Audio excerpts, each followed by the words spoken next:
Қайырлы күн достар, арнама қош келдіңіздер. Сіздермен Ақбота. Бүгін біз сіздермен құрамы өте қарапайым 4 қана жұмыртқадан жасалатын өте дәмді оңай пирог дайындайтын боламыз. Видеоны соңына дейін көріп, арнама тіркеліп, лайк басып, пікір қалдырып отырыңыздар. Пирогқа қажетті заттарымызды дайындап аламыз. 4 жұмыртқаны мен сыртын жуып тазалап дайындап алдым.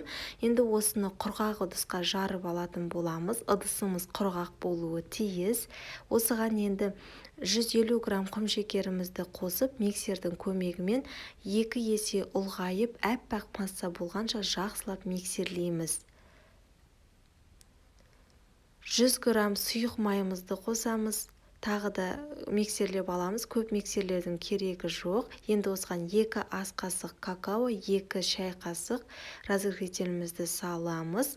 Және міндетті түрде електен өткізілген ұнымызды салып, біркелкі масса болғанша миксерлеп алатын боламыз. Көп миксерлеудің қажеті жоқ. Дайын болған массамызды диаметр 28 форманың астына пергамент қағазын төсеп дайындап алдым.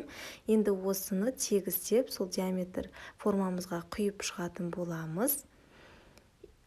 Тегістеп аламыз және салмасын дайындаймыз. 300 грамм сүзбеге 80 грамм құмшекер, 1 жұмыртқа, 2 ас қасық жүгері крахмалын және де қасықтың ұшымен кішкене ванилин қосып жібереміз. Енді осыларды блендердің көмегімен біркелкі масса болғанша жақсылап блендерлеп аламыз. Сіздерде блендер болмаса, қолмен немесе миксермен араластырып алуға болады. Осыны кондитерлік мешокқа құйып, менде кондитерлік мешок бас жағын кесіп алдым. Осыған саламызда жаңағы формада тұрған массамыздың үстіне осылай видеода көрсетілгендей торша етіп құйып шығатын боламыз. 180 градус қызып тұрған пеште 35-40 минут аралығында пісіріп аламыз. Өте дәмді болып шығады. Жасап көріңіздер. Сіздермен болған Ақбота. Назарларыңызға рахмет.